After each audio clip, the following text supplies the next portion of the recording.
Tinggalkan hiruk-pikuk di luar sana. BYD dengan dual mode teknologi menghadirkan getaran dan suara mesin yang minim hingga kabin yang kedap suara.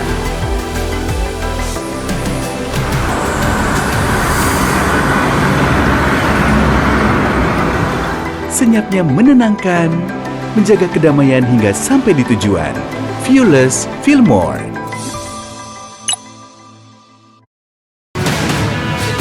Didampingi oleh tim kuasa hukum, Bupati Kabupaten Goa, Sulawesi Selatan, Husniata Lendrang, diperiksa di Ditreskrim Sus Polda Sulawesi Selatan.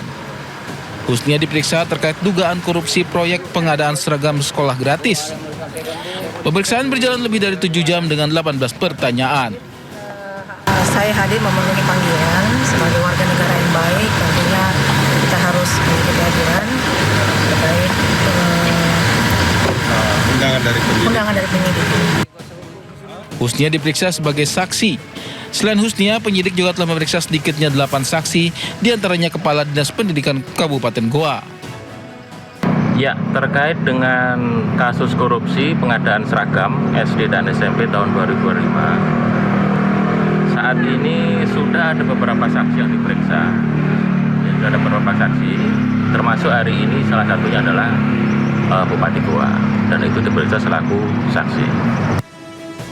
Kasus ini mencuat ketika Pansus Hak Angket DPRD Goa mempertanyakan anggaran pengadaan seragam SD hingga SMP yang tidak sesuai aturan. Nilainya pun tidak main-main, menjadi 16 miliar rupiah. Dari Makassar, Sulawesi Selatan, Muhammad Nurbone, iNews melaporkan.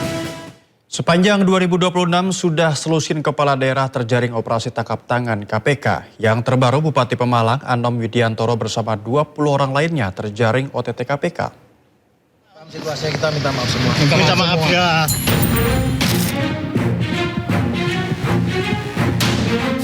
Mengenakan rompi oranye dan tangan terborgol, Bupati Pemalang Anom Widiantoro minta maaf.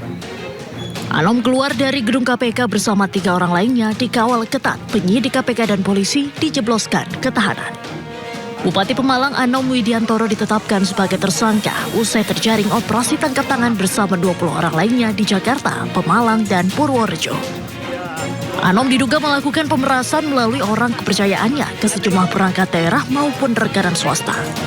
Total terkumpul 1,98 miliar rupiah. Dari data yang terkumpul sepanjang 2026 sudah selusin pejabat daerah tertangkap operasi senyap ini. Di awal tahun, Bupati Pati Jawa Tengah Sudewo dan Wali Kota Madiun Jawa Timur terjaring OTT KPK.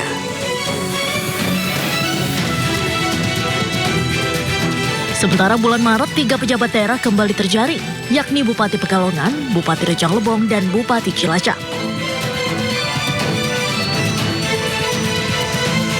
Di bulan April, Bupati Tulungagung Gatot Sunu juga terjaring operasi senyap. Pada bulan Juni ada Bupati Muara Enim Edison dan Bupati Kuantan Singingi Suhardiman ditangkap KPK.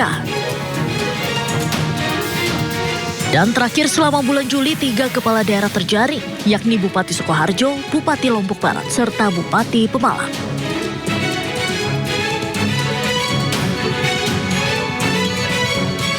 Ini artinya rata-rata 2 kepala daerah tiap bulannya terjaring OTT KPK.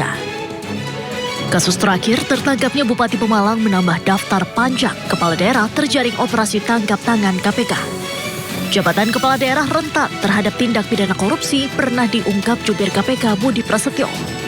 Mahalnya ongkos politik dalam pemilihan kepala daerah menjadi penyebab terbesar.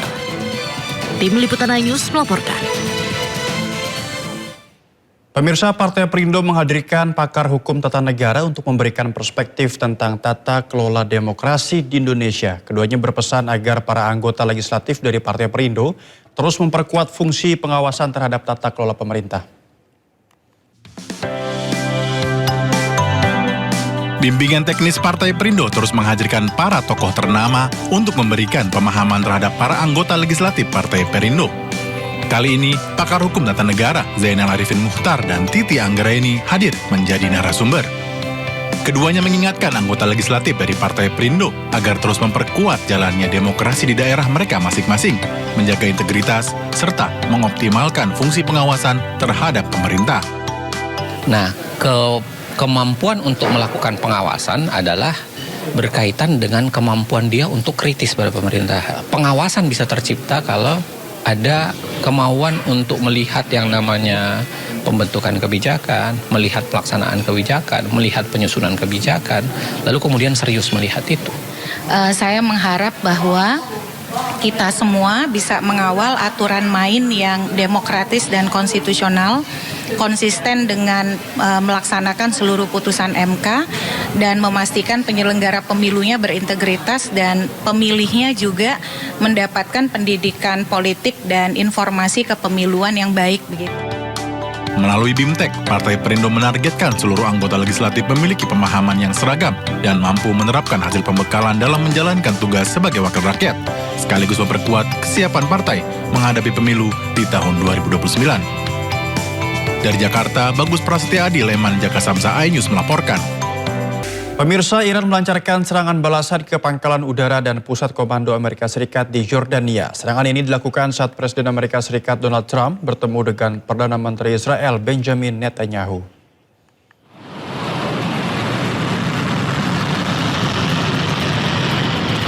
Garda Revolusi Iran merilis video detik-detik saat rudal balistik diluncurkan ke Yordania. Mereka menargetkan pangkalan udara Angkatan Darat Amerika Serikat dan markas komando pusat di Yordania dengan beberapa rudal balistik. Iran mengklaim serangan sebagai tanggapan atas tindakan agresif Amerika Serikat terhadap anak-anak. Hal ini dituliskan dalam rudal yang diluncurkan ke target-target mereka. Sementara itu, militer Yordania mengumumkan berhasil mencegat 5 rudal balistik yang diluncurkan oleh Iran.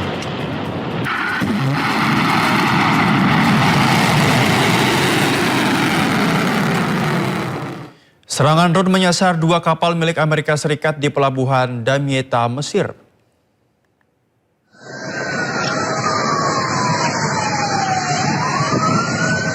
Ledakan mengguncang kawasan pelabuhan Damietta, Mesir. Drone kamikaze menghentam 2 kapal tanker milik Amerika Serikat yang tengah bersandar. Namun kabar ini dibantah Menteri Perminyakan Mesir yang menyebut kejadian ini murni kecelakaan. Tidak ada korban jiwa ataupun korban luka-luka akibat peristiwa ini.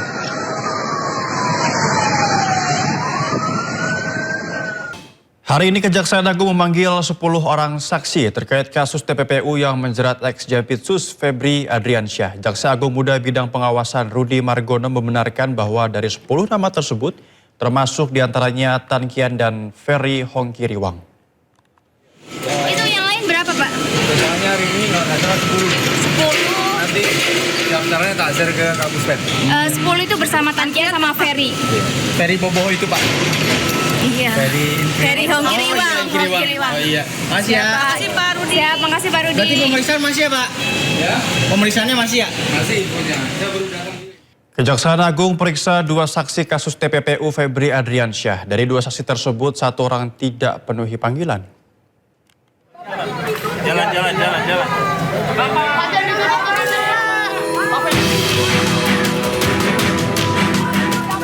Tim penyidik Kejaksaan Agung atau Tim 9 memanggil 2 saksi untuk diperiksa dalam penyidikan kasus dugaan tindak pidana pencucian uang atau TPPU yang menjerat mantan Jampitsus Febri Adriansyah pada hari Rabu. Namun hanya 1 saksi yang memenuhi panggilan penyidik.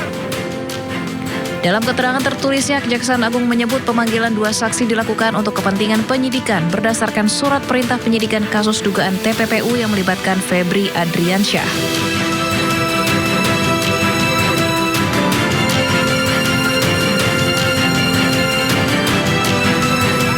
Dari 2 saksi yang dipanggil, hanya ATW selaku penasihat hukum afiliasi Don Rito yang hadir menjalani pemeriksaan, sementara 1 saksi lainnya tidak memenuhi panggilan penyidik.